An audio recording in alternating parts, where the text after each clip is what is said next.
The morning sun barely touched the glass towers of Sterling Corporation when Victoria stepped out of her luxury car. Her heels clicked against the pavement with a rhythm that screamed confidence. She had been the regional manager for 3 months now, and she made sure everyone knew it. The security guard at the entrance nodded at her, but she walked past without even a glance. In her mind, people like him were invisible. Inside the building, the lobby buzzed with early morning activity. Regular employees lined up at the standard elevators, clutching their coffee cups and chatting quietly. Victoria never used those elevators. She had a key card for the executive lift, and she made sure to walk past the crowd every single morning. It was her way of reminding everyone where she stood in the company hierarchy. On the 3rd floor, tucked away in a corner that most executives never visited, was the mailroom. This was where packages were sorted, deliveries were organized, and inter-office envelopes found their destinations. It wasn't glamorous work, but it kept the company running smoothly. And this was where Daniel worked. Daniel was in his early 30s, though you might think he was older from the way he dressed. His jacket had seen better days, and his glasses were the kind you'd find at a discount store. He came in early every morning and stayed late most evenings. While other employees rushed through their tasks, Daniel worked with careful attention to detail. Every package was sorted correctly. Every delivery reached its destination on time. He never complained, never caused trouble, and rarely spoke unless spoken to. Victoria discovered the mailroom during her 2nd week at Sterling Corporation. She had gotten lost trying to find a shortcut to the parking garage. When she stumbled upon Daniel organizing a tower of boxes, something inside her decided he would be her personal target. Maybe it was his quiet demeanor. Maybe it was his worn-out clothes. Or maybe she just needed someone to look down on to feel better about herself. "Still stuck down here in the basement?" Victoria asked one morning, her voice dripping with false sweetness. She stood in the doorway of the mailroom, blocking the light from the hallway. "I guess some people just aren't meant for bigger things, right?" Daniel looked up from his work. For a brief moment his eyes met hers, and there was something in that gaze that Victoria couldn't quite read. But then he simply nodded and returned to sorting the morning mail. His silence annoyed her more than any response could have. She wanted a reaction, some sign that her words had landed. But Daniel just kept working. This became Victoria's routine. Every few days she would find a reason to visit the mailroom. Sometimes she would comment on his appearance. Other times she would make jokes about his position in front of other employees. "Careful," she once told a new intern. "Spend too much time down here and you might get stuck like Daniel. This company has to have people at the bottom after all." The other employees noticed, of course. Some looked away uncomfortably when Victoria started her verbal attacks. Others laughed nervously, afraid that defending Daniel might make them her next target. A few felt genuinely sorry for him, but corporate culture had taught them to keep their heads down and mind their own business. What nobody knew, not even Victoria with all her executive access, was that Daniel wasn't just a mailroom employee. 6 months earlier, Sterling Corporation had acquired a successful technology startup called Innovate Tech. The acquisition was big news in the business world. The founder of Innovate Tech had sold his company for a substantial amount, and the deal came with unusual terms that weren't made public. That founder was Daniel. The acquisition agreement included a special clause that only the CEO and the board of directors knew about. Daniel would spend 1 full year working at different levels of Sterling Corporation, experiencing the company culture firsthand. He would work in the mailroom, then move to customer service, then IT support, and so on. The goal was simple. Before taking over as the new CEO, he wanted to understand the company from the inside out. He wanted to see how employees were really treated. He wanted to know which managers inspired their teams and which ones ruled through fear. The current CEO, Robert Hamilton, was planning to retire at the end of the year. He was 68 years old and had built Sterling Corporation from a small regional business into a national powerhouse. But he was wise enough to know that the company needed fresh leadership for the digital age. When he met Daniel during the acquisition negotiations, he saw something special. Here was a young entrepreneur who had built a successful company by treating his employees like family. His startup had won awards for workplace culture and innovation. Robert proposed the unusual arrangement himself. "Don't just jump into the CEO chair," he had told Daniel. "Live as a regular employee first. See what we're doing right and what we're doing wrong. Then, when you take over, you'll know exactly what needs to change. So Daniel had agreed. He traded his expensive suits for discount store clothes. He sold his sports car and bought a used sedan. He moved out of his downtown apartment and rented a modest place across town. For 1 year, he would live on a mailroom salary and experience life as an ordinary Sterling Corporation employee. Now, 3 months into his journey, Daniel had learned a lot. He had met managers who genuinely cared about their teams, who remembered birthdays and asked about their employees' families. He had also encountered managers like Victoria, who saw their position as a license to look down on others. He watched how her department operated, how her subordinates flinched when she walked by, how the atmosphere changed when she entered a room. Daniel kept a journal where he wrote detailed observations every night. He documented the good and the bad. He noted which departments had high morale and which ones hemorrhaged talented employees. And increasingly, Victoria's name appeared in the negative sections of his notes, but for now he remained silent. He sorted mail. He made deliveries. He endured Victoria's insults with quiet dignity. And he waited, because Daniel knew something that Victoria didn't. In 9 months, everything would change. The question wasn't whether Victoria would face consequences for her behavior. The question was what she would do when she finally discovered who Daniel really was. The clock was ticking, and Victoria had no idea that every cruel word, every dismissive gesture, every moment of mockery was being carefully remembered by the one person who would soon have the power to change everything at Sterling Corporation. The weeks that followed were harder than Daniel had anticipated. He had expected some challenges when he agreed to this undercover year, but he hadn't counted on someone like Victoria making it personal. Her treatment of him went from casual mockery to deliberate sabotage. It started with the small things. Victoria began timing her requests perfectly to disrupt his day. She would call down to the mailroom at exactly noon, right when Daniel took his lunch break. "I need these documents delivered to the 5th floor immediately," she would say, her voice sweet as honey but with an edge of steel underneath. "Surely you weren't planning to eat before completing your work." Daniel would put down his sandwich and make the delivery. When he returned, his lunch break would be over, and he would work through the afternoon on an empty stomach. This happened 3 times in 1 week. Then there were the unnecessary revisions. Daniel would spend an hour carefully sorting the mail for Victoria's department, organizing everything by priority, just as the company guidelines required. He would bring the sorted card up to her floor, and Victoria would glance at it for barely 5 seconds before shaking her head.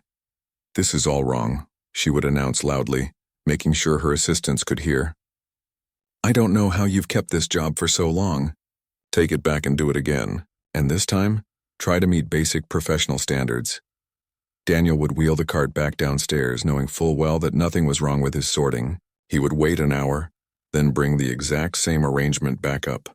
Victoria would nod approvingly. "See, that wasn't so hard, was it? You just need to apply yourself." Her assistants would exchange uncomfortable glances but say nothing. They had learned that speaking up in Victoria's department was career suicide. The morning sun barely touched the glass towers of Sterling Corporation when Victoria stepped out of her luxury car. Her heels clicked against the pavement with a rhythm that screamed confidence. She had been the regional manager for 3 months now, and she made sure everyone knew it. The security guard at the entrance nodded at her, but she walked past without even a glance. In her mind, people like him were invisible. Inside the building, the lobby buzzed with early morning activity. Regular employees lined up at the standard elevators, clutching their coffee cups and chatting quietly. Victoria never used those elevators. She had a key card for the executive lift, and she made sure to walk past the crowd every single morning.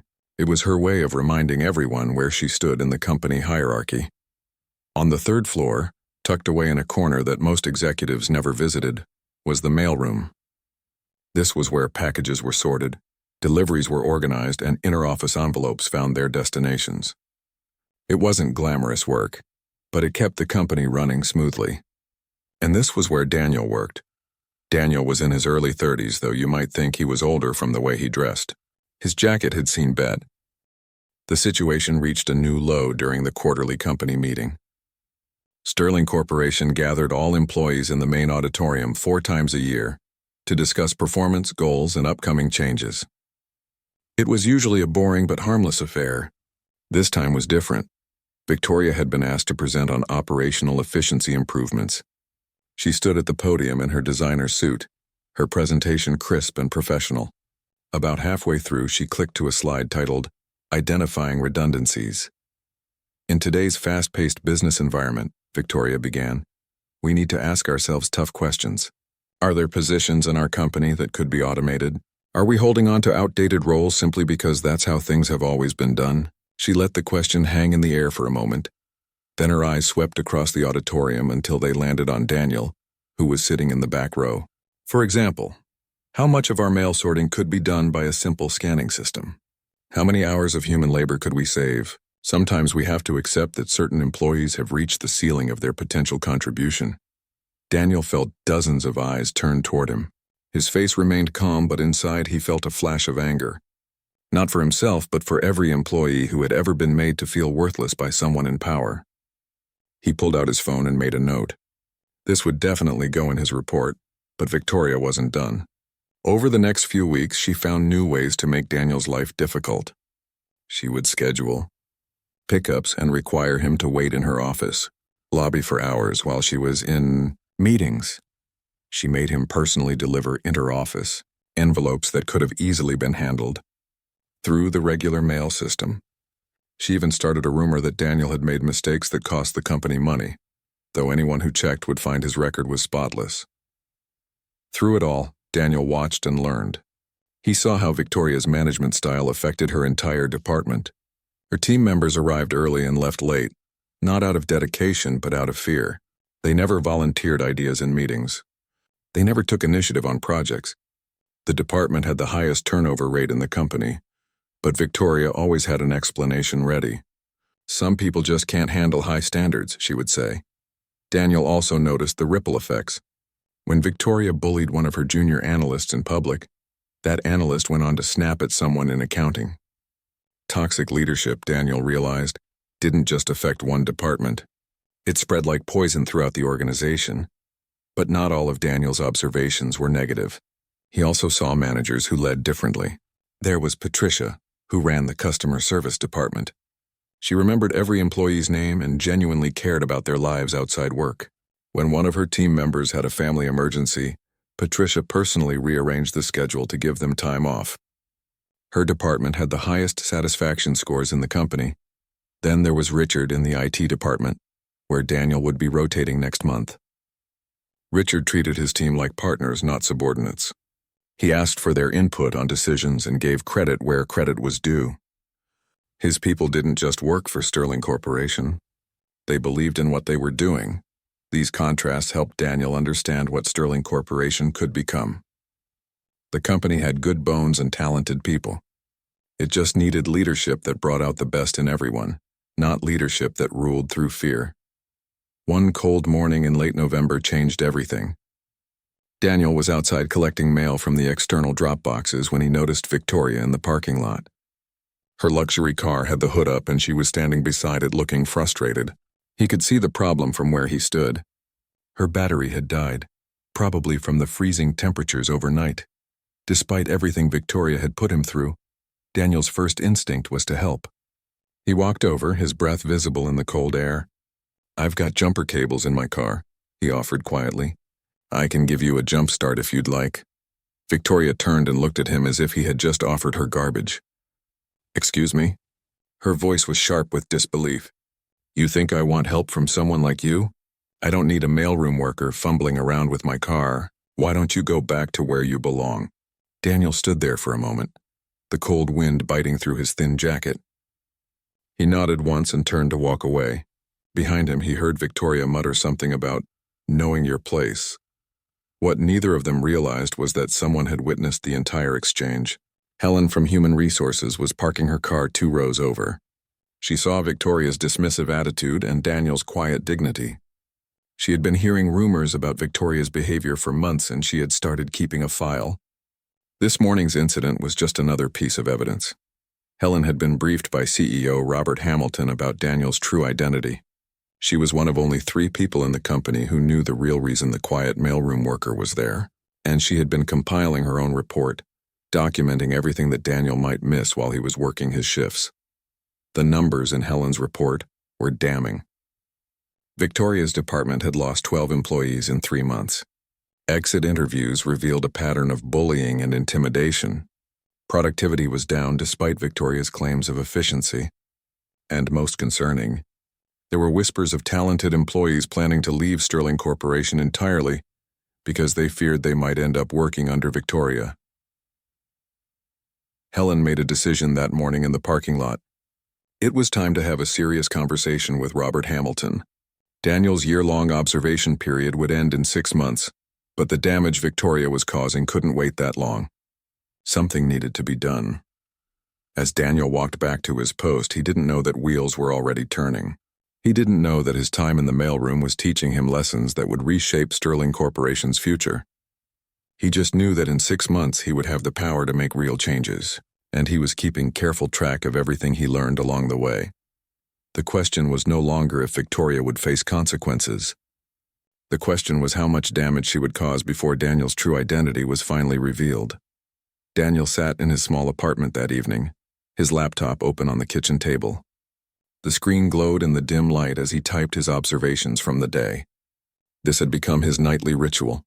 After a long shift at Sterling Corporation, he would come home and document everything he had seen, heard, and experienced. His report was divided into sections: leadership styles, department efficiency, employee morale, company culture, innovation and creativity. Each section had subsections, and each observation was dated and detailed. What had started as a simple document 6 months ago had grown into a comprehensive analysis of everything right and wrong with Sterling Corporation. Tonight, he was adding to the section on Victoria's department. The numbers told a story that words alone couldn't capture. In the 3 months since Victoria became regional manager, her division had seen 18 employees leave. Some had transferred to other departments. Others had quit Sterling Corporation entirely. The turnover rate was 60%, which was unheard of in a company that typically saw less than 10% annual turnover. But numbers only told part of the story. Daniel clicked over to another file, one where he recorded actual incidents. There was the time Victoria had publicly humiliated one of her team leaders during a video conference, making the woman cry in front of clients. There was the incident where she had taken credit for a junior analyst's innovative solution to a logistics problem. There were the countless small cruelties, the dismissive comments, the way she made people feel worthless. Daniel had also been collecting information from other sources. Helen from Human Resources had been his secret ally from the start. She was one of only 3 people who knew his true identity, and she had access to data that Daniel couldn't get while working in the mailroom. She would occasionally slip him printed reports, always carefully, always when no one was watching. The latest report from Helen was particularly troubling. It showed that 5 formal complaints had been filed against Victoria in the past 2 months alone. All 5 had been quietly withdrawn after the employees were called into Victoria's office for clarification meetings.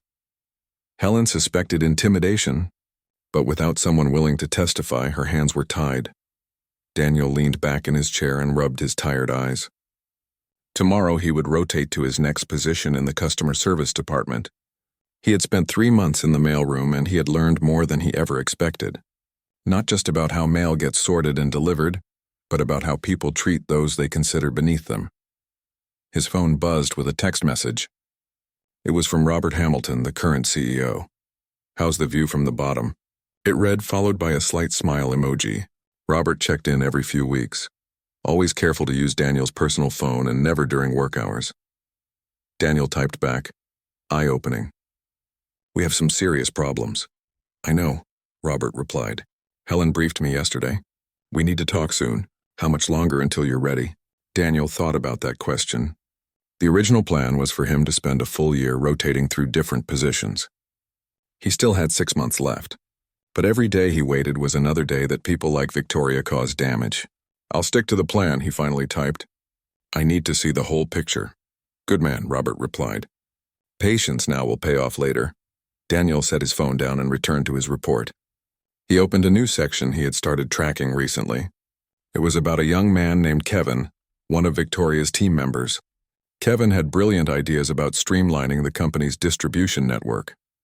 He had put together a detailed proposal that could save Sterling Corporation millions of dollars annually.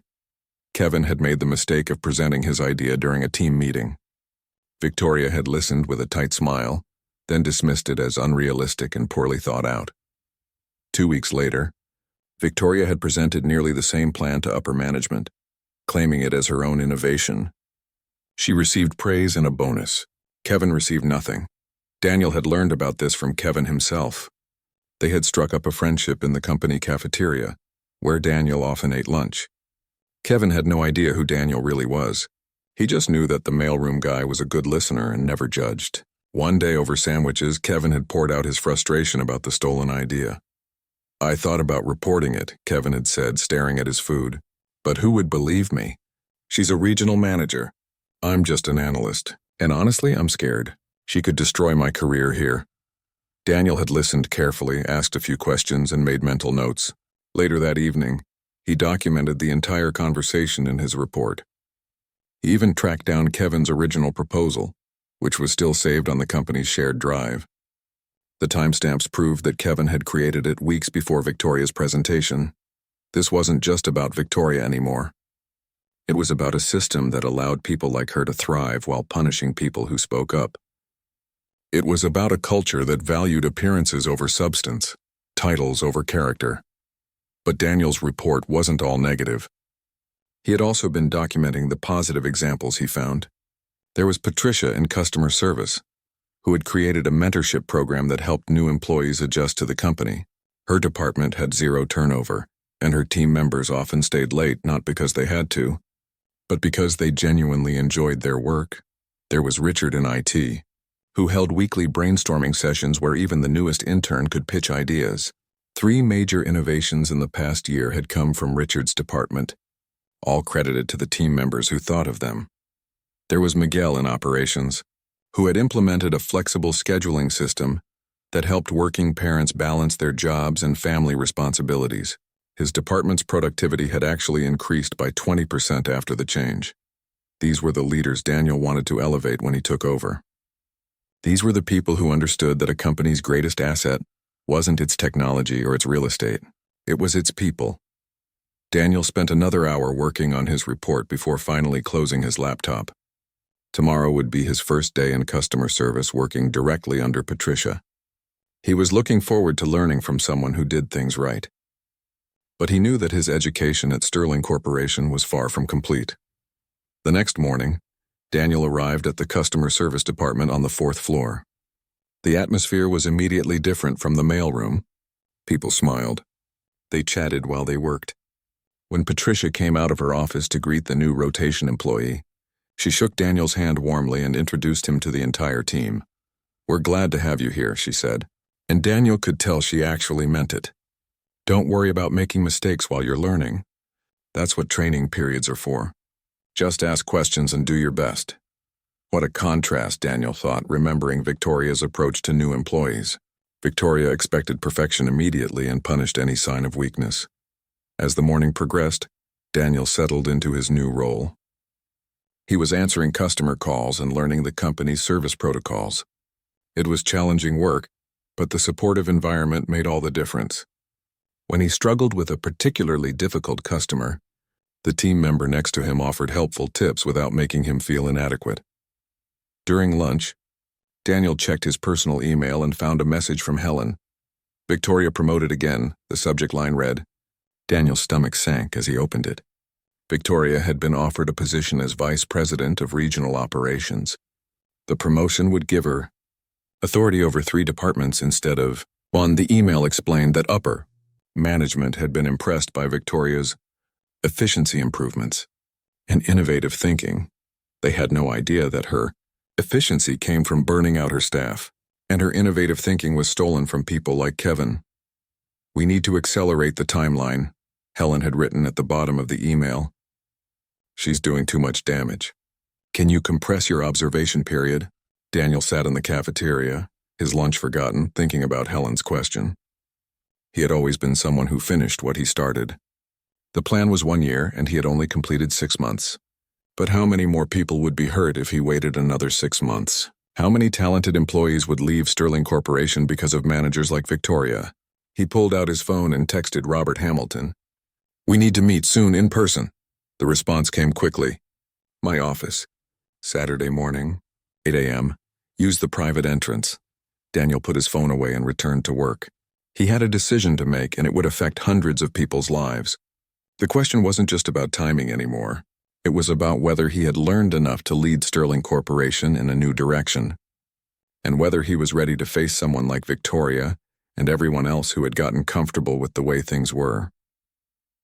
The clock was ticking faster now, and change was coming whether Sterling Corporation was ready for it or not.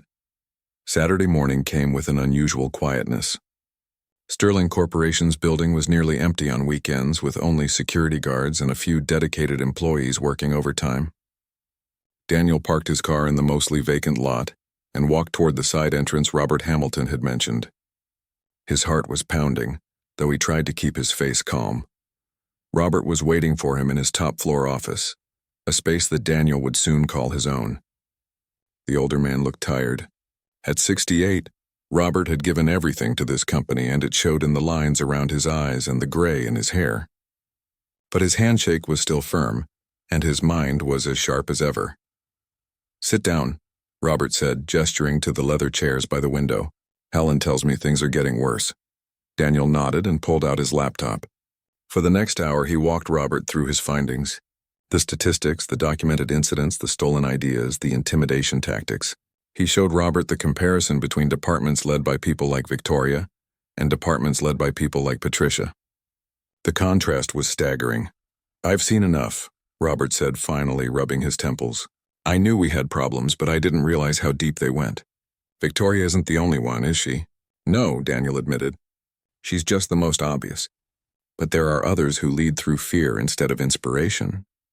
The culture allows it because results are measured in numbers, not in people." Robert stood and walked to the window, looking out over the city. "You know what happens when we announce you as CEO, right? There will be shock, anger. Some people will feel betrayed that we kept your identity secret." "I know," Daniel said, "but maybe that's necessary. Maybe people need to see that titles don't make someone worthy of respect. Character does." Robert turned back with a slight smile. "You sound like a CEO already." He returned to his desk and pulled out a folder. "The board meets in 2 weeks for our quarterly review. I was planning to announce my retirement then and introduce you 6 months from now. But given what you've shown me, I think we need to move faster." "How fast?" Daniel asked. "The board meeting in 2 weeks. I'll announce my retirement and introduce you as my successor, effective immediately. No transition period. No waiting. Just a clean change of leadership." Daniel felt his stomach flip. He had prepared for this moment, but having it suddenly become real was different. "That's fast. Too fast?" Robert challenged. "No," Daniel said after a moment. "It's exactly right. Every day we wait is another day good people suffer under bad leadership." Robert nodded approvingly. "There's one more thing. I want Victoria at that meeting. In fact, I want all the department heads there. It should be mandatory attendance." "You want them to see the revelation in person?" Daniel realized. "I want them to understand that actions have consequences," Robert corrected. "And I want Victoria to see that the person she mocked and belittled is now her boss. Maybe it will teach her something. Maybe it won't, but either way, it needs to happen." The next 2 weeks felt like the longest of Daniel's life. He continued his rotation in the customer service department, answering calls and learning from Patricia's excellent leadership style. But his mind was constantly on the upcoming board meeting. He rehearsed what he would say, how he would present himself, how he would handle the inevitable confrontation. Victoria, meanwhile, was in her element. Her new position as vice president had gone to her head in the worst possible way. She now had authority over 3 departments, and she wielded that authority like a weapon. Daniel heard stories from employees who had once felt safe in their departments, but now lived in fear because Victoria's reach had extended to them. One afternoon, Daniel saw Victoria in the executive dining area. He was delivering mail to the top floor when she spotted him. "You again," she said loud enough for the other executives to hear. "I'm surprised they haven't automated your position yet. I've actually been pushing for that in my new role. We could save so much money by eliminating redundant positions." The other executives shifted uncomfortably. Some knew that Daniel wasn't really just a mail carrier, Though they didn't know the full story, they said nothing, and Victoria took their silence as agreement. "Don't worry," she said, waving a dismissive hand at Daniel. "I'm sure there are other jobs for people with limited skills. Maybe janitorial work." Daniel met her eyes for just a moment. In less than a week, everything would change. But he said nothing. He simply nodded and continued with his delivery. Victoria laughed and returned to her conversation, completely oblivious to the storm that was coming. Finally, the day of the board meeting arrived. The email had gone out to all department heads and senior managers the week before. Mandatory attendance for special announcement regarding company leadership. The 25th floor conference room was booked for the entire morning. Rumors had been flying around the office for days. Victoria was thrilled by the invitation. In her mind, this was recognition of her rapid rise through the company. She had bought a new designer suit for the occasion, something that cost more than Daniel made in a month as a mailroom worker. She arrived early and took a seat in the front row, right where everyone could see her. The room gradually filled with executives, department heads, board members, and select employees who had shown exceptional leadership. Patricia was there, so was Richard from IT and Miguel from operations. Kevin, the analyst whose ideas Victoria had stolen, had also been invited, though he sat nervously in the back, unsure why he was included. Helen from Human Resources stood near the door, a knowing look on her face. She caught Daniel's eye as he slipped in through a side entrance, still dressed in his worn jacket and discount store glasses. He took a seat in the very back corner, partially hidden by a pillar. Victoria never even noticed him. At exactly 9 o'clock, Robert Hamilton walked to the podium at the front of the room. The conversations died down, and everyone turned their attention to the CEO. Robert looked distinguished in his tailored suit, every inch the leader he had been for 2 decades. "Thank you all for coming," Robert began. "Today marks a significant moment in Sterling Corporation's history. After 23 years as your CEO, I'm announcing my retirement effective immediately." A murmur ran through the room. This wasn't entirely unexpected, as Robert had been hinting at retirement for years. But the immediately part caught people off guard. "The board and I have been planning this transition carefully," Robert continued. "We wanted to ensure that my successor understood this company not just from the executive suite, but from every level. We wanted someone who knew what it was like to work in the mailroom, in customer service, in IT support." Victoria's smile began to falter. Something in Robert's tone was making her nervous, though she couldn't quite put her finger on why. "My successor has spent the past 7 months working among you," Robert said, "not as an executive, but as a regular employee. He wanted to experience Sterling Corporation the way you experience it every day. He wanted to see which leaders inspire their teams and which leaders rule through fear." The room was completely silent now. Several people were looking around, trying to figure out who Robert was talking about. Victoria's face had gone pale. Her mind was racing, connecting dots she didn't want to connect. "He's observed everything," Robert continued, his eyes sweeping across the audience. "The good, the bad, and the ugly. He knows which departments have high morale and which ones lose talented people every month. He knows which managers take credit for other people's ideas and which ones lift their teams up." Victoria's hands were trembling now. She gripped the armrests of her chair, her knuckles white. "Some of you have treated him with kindness and respect," Robert said. "Others have not. Some of you have shown him what good leadership looks like. Others have shown him exactly what we need to change." Robert paused for dramatic effect, then smiled. "Please welcome your new CEO, Daniel Chen." The room erupted in confused applause as Daniel stood up from his seat in the back corner. He removed his worn jacket, revealing a crisp white shirt underneath. He took off his discount store glasses and replaced them with the designer frames he had worn before his undercover year began. He walked down the center aisle toward the podium, and with each step, he transformed from the quiet mailroom worker into the confident young CEO he had always been. Victoria sat frozen in her front row seat, unable to move or speak. Her face had gone from pale to red as the full weight of her mistake crashed down on her. Every cruel word, every dismissive gesture, every moment of mockery flashed through her mind. And she realized with absolute certainty that the man walking toward the podium remembered every single one.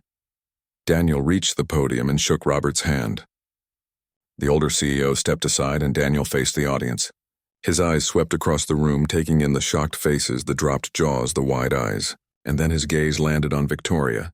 still sitting in the front row looking like she wanted the floor to open up and swallow her whole. "Good morning," Daniel said calmly. "I think we have a lot to talk about." Daniel stood at the podium looking out at the sea of faces staring back at him. Some looked shocked. Others looked embarrassed. A few, like Patricia and Richard, were smiling with understanding. They had treated him well during his time in their departments, and now they understood why.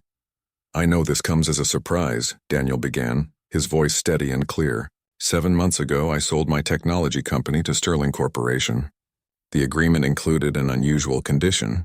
Before taking over as CEO, I wanted to understand this company from the ground up, so I've spent the past months working as a regular employee, rotating through different departments. He paused, letting that sink in. I've sorted mail. I've answered customer service calls. I've fixed computers. I've worked the same hours you work, earned the same pay you earn in those positions, and experienced the same treatment you experience every day. Victoria sat motionless in the front row, her face a mixture of horror and shame. Several people had turned to look at her, and she could feel their stares burning into her. "What I've learned has been eye-opening," Daniel continued. "I've seen departments where people love coming to work, where managers remember their employees' birthdays and ask about their families, where creativity is encouraged, and mistakes are treated as learning opportunities. These departments are thriving. They have low turnover, high productivity, and genuine innovation." He glanced toward Patricia, Richard, and Miguel, giving them a small nod of recognition. "I've also seen the opposite. Departments where people arrive in fear and leave in exhaustion, where good ideas are stolen and credit is taken by those who didn't earn it, where employees are treated as disposable resources rather than valuable human beings." The room was absolutely silent. You could hear people breathing. "Leadership isn't about power," Daniel said firmly. "It's not about having a fancy title or a corner office. Real leadership is about bringing out the best in people. It's about creating an environment where everyone can contribute their talents and feel valued for their work." He pulled out a remote control and clicked it. A screen behind him lit up with statistics: department turnover rates, employee satisfaction scores, productivity metrics, innovation measurements. The numbers told a clear story. Some departments were excelling. Others were failing badly. Daniel's eyes finally met Victoria's directly. There was no anger in his gaze, no desire for revenge. Just a calm certainty that made her feel even worse than if he had shouted at her. "Victoria, please stay after this meeting. We need to talk." The rest of the presentation focused on Daniel's vision for Sterling Corporation's future. He talked about innovation, respect, transparency, and growth. He outlined plans for employee development programs, better work-life balance initiatives, and creating pathways for people to advance based on merit rather than politics. When he finished, the applause was genuine and enthusiastic, though Victoria couldn't bring herself to clap. As people filed out of the conference room, many stopped to shake Daniel's hand or welcome him as CEO. Kevin, the analyst whose ideas Victoria had stolen, was among them. "I can't believe it was you the whole time," Kevin said, grinning. "You let me complain about my boss in the cafeteria and you just listened." "That's because I wanted to hear the truth," Daniel replied. "And I'm glad you told me. Your distribution network proposal is brilliant, by the way. The real version, not the watered-down copy that was presented. We're going to implement it, and you're going to get full credit this time." Kevin's eyes widened. "Seriously?" "Seriously. Come by my office Monday morning. We'll discuss your role in the implementation." After everyone else had left, only Daniel, Victoria, and Helen remained in the conference room. Victoria sat in her chair like a prisoner awaiting sentencing. Helen placed the folder on the table and opened it. Inside were printed documents, emails, exit interview reports, complaint forms, witness statements, time-stamped files showing stolen ideas. The evidence of Victoria's behavior was overwhelming and undeniable. "This is 7 months of documentation," Helen said quietly, "not just from Daniel's observations, but from human resources records and employee complaints." Victoria stared at the papers, unable to speak. Her career, her reputation, everything she had built was crumbling before her eyes. Daniel sat down across from her. His voice was calm, almost gentle. "You have 2 choices, Victoria. You can resign today with a severance package and a neutral reference, or you can accept a demotion to junior analyst, undergo 6 months of probation with mandatory leadership counseling, and try to earn your way back." Victoria's head snapped up. "You're not just firing me?" "I could," Daniel said honestly. "The documentation supports it. But that's not what good leadership looks like. Good leadership means giving people a chance to change and grow, even when they don't deserve it." He leaned forward slightly. "I'm not going to lie to you, Victoria. If you choose the probation path, it will be humbling. You'll work under people you used to manage. You'll have to prove yourself every single day, and there's no guarantee you'll make it through. But it's a chance." Victoria sat in silence for a long moment. Her pride screamed at her to take the severance and leave with whatever dignity she had left. But something in Daniel's approach, his refusal to simply discard her the way she had tried to discard him, sparked something in her. A realization, a tiny seed of understanding. "I'll take the probation," she whispered. Helen looked surprised. Daniel simply nodded. "Report to Kevin's department Monday morning. He's going to be leading the distribution network project. You'll be working as his assistant." The irony wasn't lost on Victoria. The man whose ideas she had stolen would now be her boss. It was fitting in a painful sort of way. Over the following months, Sterling Corporation transformed. The changes weren't easy. Some managers who refused to adapt were let go. Others, like Victoria, struggled but slowly learned. The company instituted weekly feedback sessions, transparent promotion criteria, and programs that encouraged collaboration instead of competition. Victoria's journey was particularly difficult. That first week working under Kevin was excruciating. She had to apologize to him in front of the team, acknowledge what she had done, and promise to do better. She fumbled tasks that she would have once considered beneath her. She had to ask for help from people who remembered how she used to treat them. But Kevin, following Daniel's example of leadership, was patient with her. He didn't gloat or seek revenge. He simply held her accountable while giving her room to learn and grow. Slowly, painfully, Victoria began to understand what real leadership looked like. She started noticing things she had never seen before. How Kevin asked for input from everyone on the team, not just the senior members. How he gave credit generously and took responsibility when things went wrong. How his team members stayed late not out of fear, but because they genuinely cared about the project's success. 6 months later, Victoria sat in Daniel's office for her final probation review. Helen was there too, along with Kevin. The folder on the desk contained her performance evaluations, feedback from team members, and progress reports. "You've completed your probation," Daniel said. "The feedback has been positive. People say you've changed. Kevin says you've become a valuable team member." Victoria nodded, not trusting herself to speak. "We're promoting you to team lead," Daniel continued. "Not back to your old position, but a fresh start. You'll be managing a small team in the logistics department." Relief flooded through Victoria, followed immediately by determination. "I won't let you down." "Don't do it for me," Daniel said. "Do it for your team. Lead them the way you wish you had been led." A year after Daniel's revelation, Sterling Corporation was unrecognizable in the best possible way. Employee satisfaction had increased by 42%. Turnover had dropped to record lows. Innovation was flourishing across all departments. The company's reputation had improved so much that job applications had tripled. Victoria walked through the logistics department, checking in with her team. She knew each person's name, remembered details about their lives, and genuinely cared about their success. When a new employee made a mistake, she sat down with them patiently to explain how to fix it, remembering how humiliating it felt to be mocked for errors. One day, she passed by the mailroom and paused. A new employee was sorting packages, looking a bit overwhelmed. Victoria walked in, introduced herself, and asked if she could help. Together, they organized the morning delivery, and Victoria shared some tips that made the job easier. As she walked away, she caught her reflection in a window and barely recognized herself. The arrogant manager who had mocked a mailroom worker was gone. In her place was someone who finally understood that every person in the company mattered, regardless of their position. She thought about Daniel, now leading Sterling Corporation to new heights, and felt grateful, not just for the second chance he had given her, but for the lesson he had taught her. Real strength wasn't about putting others down. It was about lifting them up, and that lesson had changed her life forever.